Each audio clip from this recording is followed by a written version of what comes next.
From a refugee to becoming the 100 most influential women in the world. Turns out you don't need to be born with a silver spoon in your mouth to become a queen. This is exactly what an ex-banker from Palestine proved when she married the King of Jordan and became Queen Rania. Now, she could have just sat pretty in her palace, enjoying the royal life, but no, she used her position in so many great ways that she was named one of the 100 most influential women on earth. So, who is this queen, really? And what are the things she has done to deserve all this recognition? Let's find out.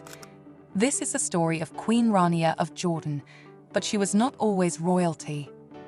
Rania al-Yassin was born on August 31, 1970 in Kuwait, to Palestinian parents. Her father was a Palestinian from Tulkarm in the West Bank. On her mother's side, she has Turkish roots. Life was not a fairy tale for her family.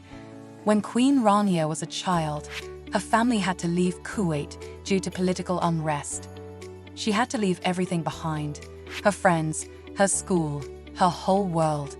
They moved to Kuwait, hoping for a better life, but it was not easy. They had to rebuild their lives from scratch. In 1992, Rania's life changed forever.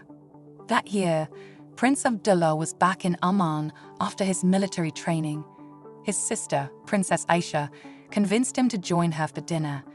Little did he know that he was going to meet the love of his life at this dinner. When Queen Rania came into the venue, she immediately caught Prince Abdullah's eye. It was love at first sight for him. But the rumor is Rania was not so easily smitten. After their brief encounter, Abdullah was head over heels and couldn't wait to see her again. But when he called her at work to ask her out, Rania did not respond with as much enthusiasm. In fact, she turned him down. She had heard rumors about the prince and how he was having many love affairs. This is why she was not convinced about his intentions. Can you believe that? Most people would jump at the chance to date a prince, but not our Rania. She made him work for it. So, Prince Abdullah tried everything to win her over. He even enlisted a mutual friend to persuade her, but Rania stood her ground. Then, the prince discovered her sweet tooth and sent her a box of luxurious Belgian chocolates.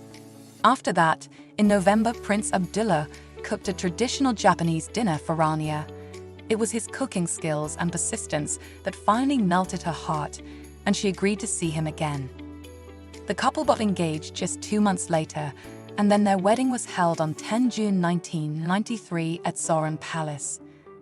VIP personalities attended their wedding like Princess Irene of Greece and Queen Sofia of Spain. And at the ceremony, Rania wore a stunning gold-trimmed, short-sleeved gown designed by the famous British fashion designer Bruce Oldfield, who also happens to be a favorite of Queen Camilla. Oldfield took inspiration from a series of Syrian costumes showcased at the Victoria and Albert Museum in London. Her wedding dress was unique and breathtaking. It featured a short-sleeved jacket with wide lapels and elaborate gold patterns. She accessorized with white gloves, but chose not to wear a tiara. Instead, she wore a dramatic headband with her hair styled in a magnificent updo. After the ceremony, the couple celebrated with a grand reception. The reception made headlines worldwide, especially when the couple cut their multi-layered wedding cake with a sword. It was so grand of an event that it was celebrated as a national holiday in Jordan. And then Rania became a princess overnight. When King Hussein, Abdullah's father, passed away in 1999, Abdullah was the next in line to become the king. He was crowned on 7 February 1999. Just a little over a month later, on 22 March 1999, Rania was crowned queen. She went from a corporate job to a royal throne in just a few years. Queen Rania and King Abdullah continued to live together in the palace and had 4 children. She might be a queen to the world, but at home, Rania is like any other mom. She enjoys spending time with her family and doing everyday things. She is often seen visiting her kids' school events or enjoying family time. Rania's life as a queen is glamorous. But what people love about her the most is that she stays grounded and decides to dedicate the rest of her life to making a difference. Queen Rania of Jordan has always been passionate about helping her community. It is because when Rania was a child, her family became a refugee, and growing up as a refugee, she witnessed the struggles of displacement firsthand. She saw her parents work tirelessly to provide for their family and build a new life in Jordan. This experience taught her resilience, empathy, and the importance of community. This is why she decided to improve education in her country. In 2008, she started the Madrasati initiative, which means My School in Arabic. This project focuses on fixing up public schools all over Jordan. Her dedication to education can be traced back to her own experiences. She knows it was education that changed her status from being the child of a refugee to an independent person, a person who was capable of meeting with the elites of the country, even the king. So, by improving education in Jordan, she is giving children the same chance she had to build a better future. Queen Rania also cares deeply about women's rights. Growing up as a refugee, she saw the challenges that women face and the strength they possess. She has started several programs to support and empower women in Jordan. Most of the time, Rania dresses in a Western way, not wearing the Islamic veil, unless of course she enters a mosque or is received at the Vatican, for example, and shows her hair, which is not the case with the Sheikha Moza of Qatar, the Queen of Bahrain, or the women of the royal family of Brunei. In an interview, Rania said, "In the West, people see the veil as a symbol of oppression. That's not true, as long as the woman wears it out of conviction and her own will." Her progressive attitude and style of dressing has helped to show Jordan as the most westernized of the Arab states. The residents of Jordan love the fact that Queen Rania stays close to them.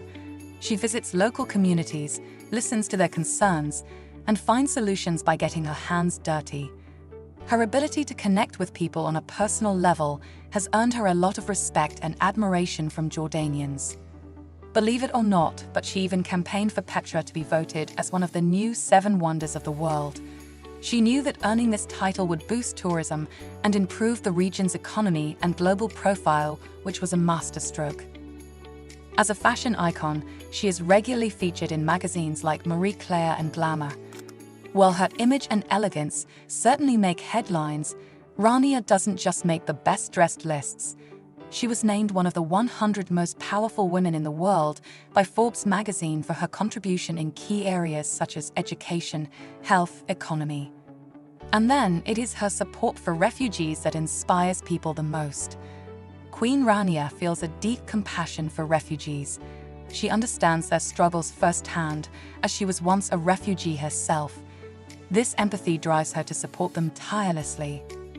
She has visited refugee camps in Jordan and around the world, where she offers aid and advocates for their needs. She has even condemned the ongoing war in Gaza. She has been vocal about criticizing Israel's actions. But here is where things get messy and a bit hypocritical. You see, her husband, King Abdullah, has made it clear that Jordan won't be taking in any more refugees. Yes, you heard that right. Despite all the sympathy and strong words from the Queen, the King is firm on saying no more refugees for Jordan or Egypt. This double standard has got people talking. Does this mean Queen Rania's words are just for show? While she is out there making promises and giving hope, there is no real action backing them up. Thousands of Gazans are suffering and dying, but the doors to Jordan remain shut. Critics are quick to point out that her statements feel like empty gestures when her husband is not willing to help those in desperate need. Why isn't Queen Rania doing more to change this?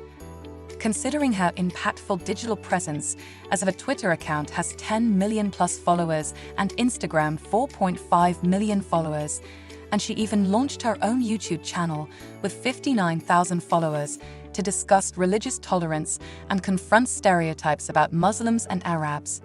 It is a question many are asking. If she truly cares, shouldn't she be pushing harder for Jordan to accept more refugees? Instead, it seems like she is stuck in a role where she talks the talk but cannot walk the walk.